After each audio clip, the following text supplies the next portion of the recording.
नाज़रीन, पीरों फ़कीरों सूफ़ियों संतों की खूबसूरत धरती से मैं आपका मेज़बान गुरचरण। और मैं अक्सर ज़िक्र करता रहा हूँ कि पुंछ की ये जो हमारी सरज़मीन है, इसकी मिट्टी बहुत ही ज़रख़ेज़ है। अगर मैं बात करूँ तो बड़े-बड़े शायरों, अदीबों और फ़िलॉसफ़र्स को जो है वो इस मिट्टी ने जन्म दिया है। अगर मैं गुलज़ारी लाल नंदा की बात करूँ, दीनानाथ रफ़ीक की बात करूँ, कृष्णचंद्र की अगर मैं बात करूँ, आवाज़ की दुनिया का उभरता सितारा सुमित भारद्वाज की अगर मैं बात करूँ, तो मैं अक्सर जो है वो मैंने ज़िक्र किया है सकलैन तारक का। तो आज हमारी खुशनसीबी ये है कि वो महान हस्ती जो कि इस वक़्त हमारे साथ मौजूद हैं, जिनसे हम आपको रूबरू करवाने जा रहे हैं। सकलैन सर, आपने हमें वक़्त दिया, इसके लिए आपका बहुत-बहुत शुक्रिया। तो सर, आपसे ये जानना चाहेंगे कि पुंछ जो कि एक बॉर्डर से सटा ये हमारा डिस्ट्रिक्ट है, और यहाँ से आपने जो है वॉलीबॉल का सफ़र शुरू किया, और उस मुकाम तक आप जहाँ पे आज हैं, हर एक आदमी का सपना होता है। मैं आपसे ये नहीं पूछूंगा कि आपको ये जो शौक़ है वो कैसे पड़ा, क्योंकि आपके वालिद मोहतरम जो है वो वॉलीबॉल के कोच हैं। ये तो ज़ाहिर सी बात है कि आप का इंटरेस्ट जो है वो घर ही से जो है वो आपको तरबियत मिली है। लेकिन ये सफ़र कैसा रहा, कितना मुश्किल रहा, और जब आपने इस फील्ड में पाँव रखा, तो वालिद मोहतरम की क्या इंस्ट्रक्शन थी कि क्या बेटा, आपने अगर वॉलीबॉल खेलना है तो इस मकाम तक पहुंचना है, या सकलैन तारक ने किस तरह की मेहनत की और कितना जो है आज जिस मकाम पे पहुंचे हैं आप? तो सबसे पहले तो मैं आपका थैंक यू करना चाहता हूँ, आप यहाँ पे आए लोगों तक मेरी आवाज़ पहुँचा रहे हैं। और उसके बाद जहाँ तक मेरा स्ट्रगलिंग लाइफ का रहा है, स्ट्रगल हर जगह होती है। आप स्टडी लाइफ देख लो, उसमें भी स्ट्रगल है। कोई भी काम कर रहे हो उसमें स्ट्रगल ज़रूर है। और जिसने स्ट्रगल नहीं करा होगा, वो चीज़ अचीव नहीं कर पाएगा जिससे उसको सैटिस्फैक्शन। अगर हम किसी चीज़ के लिए स्ट्रगल कर रहे हैं और वो चीज़ हमें मिल रही है, तो हम उस चीज़ की संतुष्टि होगी कि हाँ, ये चीज़ हमारे पास आई। और उसके बाद स्पोर्ट्स की बात करें तो जहाँ मैं आज खेल रहा हूँ, यहाँ से वहाँ तक पहुँचने में मुझे 10 से 12 साल लगे। मैं 8th में पढ़ता था जब घर से गया था। तो in between ragging and all, मतलब बहुत कुछ देखना पड़ता है लाइफ में। तो सबसे मेन चीज़ है कि आप कितना बियर कर सकते हो अपने सपने के लिए। अगर आपके पास एक वो है कि हाँ नहीं, मुझे ये चीज़ हासिल करनी है। मैं सच बताऊँ तो ये मेरा सपना नहीं था कि मैं यहाँ तक पहुँचूँ। मैंने कभी सोचा भी नहीं था अपनी लाइफ में कि मैं वहाँ तक जा पाऊँगा। जो भी था वो मेरे पापा ने सोचा था, वो उनका ड्रीम था जो मैंने पूरा किया। ये सकलैन जी, मेरे लिए खुशनसीबी की बात है कि मैं अपने पापा का सपना पूरा किया। और ये हमेशा होता भी है कि हमेशा जो पेरेंट्स सपने देखते हैं कि जिस मकाम पे वो नहीं पहुंच पाते, और उनकी हमेशा ये ख्वाहिश रहती है कि उनका बेटा अगर उस मकाम पे पहुंचता है, तो इससे बड़ी जो है वो खुशनसीबी जो है उनके लिए नहीं हो सकती। और ख़ास करके सर, जहां आपने स्टेट का नाम तो रोशन किया ही किया है, लेकिन पुंछ के हवाले से मैं अगर बात करूं, तो आज जिस मुकाम पे आप हैं, और हमारे पुंछ के जो है वो बहुत सारे बच्चे जो है वो आपको रोल मॉडल मान के आपके फुटप्रिंट्स पे जो है वो चलने की कोशिश कर रहे हैं, और काफ़ी अच्छे प्लेयर्स जो हैं वो निकल के सामने भी आ रहे हैं।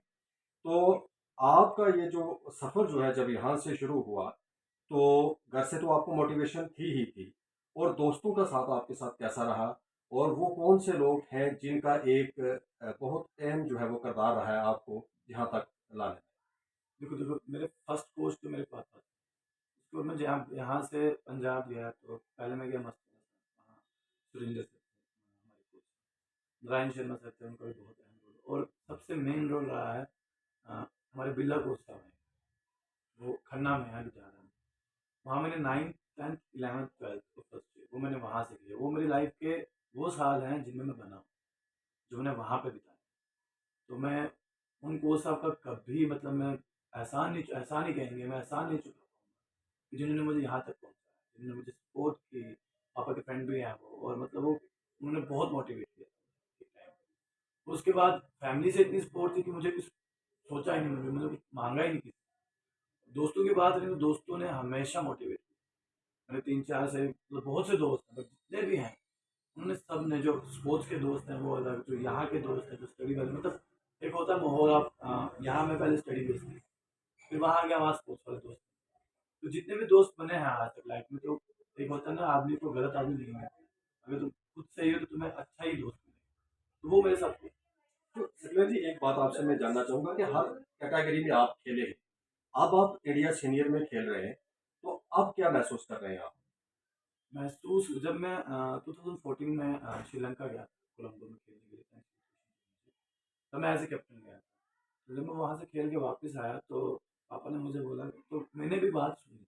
आपको पूछा मतलब पता है कि बैग भी चाहिए, लोग पीठ पीछे बातें करते हैं। तो मेरे तक ये बात पहुँची कि लोग कह रहे हैं कि वो अपनी बात पे दर्ज करके आया है, उसमें टैलेंट नहीं है, तो उसके बाप ने उसको वहाँ तक पहुँचाया। ठीक है ना, बाप भी तो मिलेगा। कौन बाप अपने बच्चे के लिए नहीं करता? ठीक है, मैंने कहा ठीक है, तो बाप भी तो मेरा है। अगर उन्होंने किया है, अगर मेरे पापा ने मेरे लिए किया, तो मेरे लिए किया है ना। इसमें बड़ी बात क्या है? आपका बच्चा अगर है, इसमें 19-20 का टैलेंट है, आप 20 वाले को छोड़ के 19 वाला ही लो। ठीक है, मेरे पापा ने किया है, मान लिया। उसके बाद मेरे को मैंने पापा से ये बात की, पापा ने कहा यार लोगों का काम है, तो बोलेंगे, तू दिमाग को क्यों ले, तू जो करने गया वो तो कर। मेरा मोटिव वो नहीं था कि यूथ एशियन चैंपियनशिप, मेरा वो मोटिव नहीं, मेरा मोटिव बहुत ऊपर। अभी भी अभी भी बहुत आगे जाना, अभी भी लाइफ में बहुत कुछ देखना है, बहुत कुछ सीखना है। जस्ट स्टार्टिंग बोल सकता हूँ, क्योंकि हम जब एज ग्रुप में खेलते हैं, अंडर 18, अंडर 21, अंडर 22, वो एज ग्रुप काउंट, उसमें आप इंटरनेशनल का टैग अपने सर नहीं लेते। लोग आपको बोलते हैं कि कलर हो गया, बट वो एक एज ग्रुप कलर। सीनियर एक ऐसा लेवल होता है जहाँ आपके पीछे इंटरनेशनल। तो सकलैन जी, ये तो एक बहुत बड़ी बात है कि आपने इंटरनेशनल भी आप खेल रहे हैं और अब भी कह रहे हैं कि बहुत कुछ अचीव करना है। तो ये तो मेरे ख्याल से बहुत अपने आप में बहुत बड़ी बात है, या आप जो है वो जो आपका ये बड़ापन है, मैं कहूँगा। ये जो हमारे बच्चे हैं, जो कि अगर कोई गरीब खानदान से ताल्लुक़ रखता है, शौक़ वो रखता है, उसके अंदर जज़्बा वो है, तो उनको इस मुकाम तक पहुँचने के लिए जो है वो किस तरह की मेहनत करनी चाहिए? और जो हमारे वॉलीबॉल का फ्यूचर है, पुंछ के अंदर जो प्लेयर्स हैं, और क्या लगता है आपको कि कब तक हम ये मान के चलें कि कोई और सकलेन भी जो है वो पुंछ से निकल के जो है वो वॉलीबॉल की दुनिया का उभरता सितारा जो हमें नज़र आए? इंशाल्लाह बहुत जल्दी आपको लड़के मिलेंगे हमारी इंडिया टीम में। बट मैं जितने भी जूनियर्स प्लेयर्स हैं, जितने भी बडिंग प्लेयर्स हैं, मैं उनसे एक रिक्वेस्ट करता हूँ कि पीछे मत हटो। लाइफ में अप एंड डाउन्स बहुत होते हैं, जिसके पास मतलब जिसका एम है ना, एक एम है कि हाँ मुझे ये करना है, वो वहां तक पहुंचने के लिए रास्ता खुद ढूंढे। रुकावटें आती हैं, तो सिचुएशन ही ऐसी होती है कि आदमी सोचता है कि बस अब मैं क्विट कर लेता। मेरी लाइफ में भी सिचुएशन है कि अब मैं क्विट कर लेता हूँ, फिर 10 दिन के बाद ये होता है कि यार इसके बिना आते क्या, वो कुछ सीखा ही नहीं है लाइफ में। यही तो था हमारा, स्टार्टिंग से एंड तक यही रहा है। अब इसी को क्विट कर लेंगे फिर करोगे क्या? मेरी लाइफ में ये था कि मेरे पास और कोई ऑप्शन ही नहीं था। मैं उन प्लेयर्स से बोलूंगा, अगर आपके पास एक भी ऑप्शन मिलता है आपको, और आप दो ऑप्शन लेके चलते हो, तो आप ना इसमें सक्सेस हो पाओगे ना सकलेन जी, मैं यही बात मैं आपसे ये जानना चाहूँगा कि जब आपने इस फील्ड के अंदर कदम रखा, जब आपने गेम को शुरू किया, तो वालिद साहब ने भी यही कहा होगा कि बेटा अगर आपने कदम इसमें रखा है तो मंजिल को ज़रूर पाना है। इसमें। मेरी फैमिली का मेरे को कोई प्रेशर नहीं, मैं आपको सच बता दूं।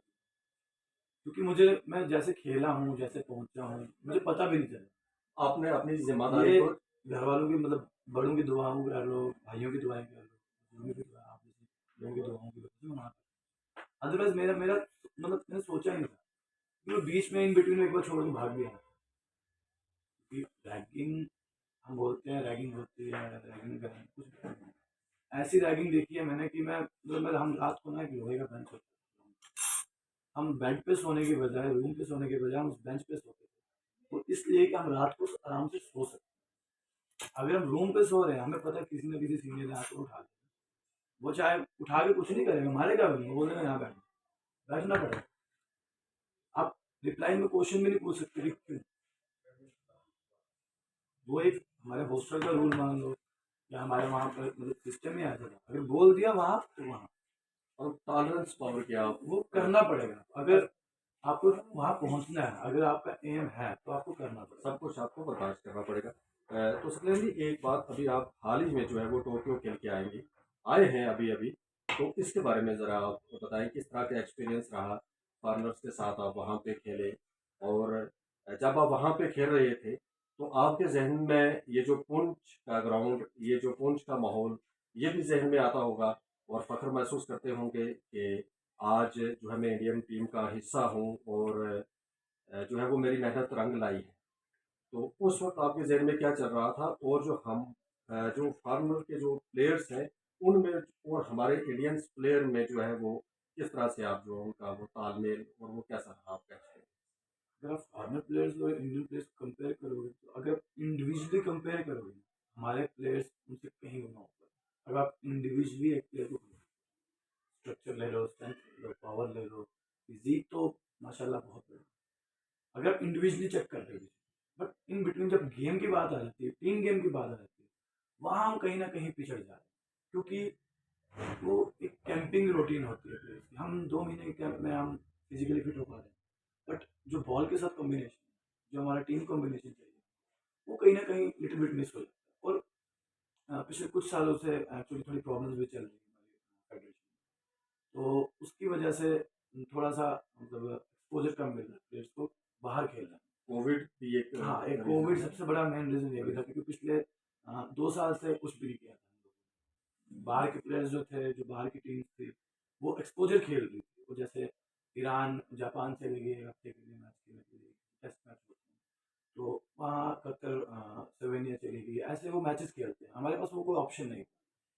तो मैं अगर सुखैर जी आपसे ये जानना चाहूँगा, वो तो हमने कंपैरिज़न किया फॉरेनर प्लेयर्स और इंडियन प्लेयर्स। अगर हम बात करें हमारे जम्मू कश्मीर के प्लेयर्स और जो बाकी देश के हमारे अदर स्टेट्स के जो प्लेयर हैं, इनमें आप क्या फ़र्क महसूस करते हैं?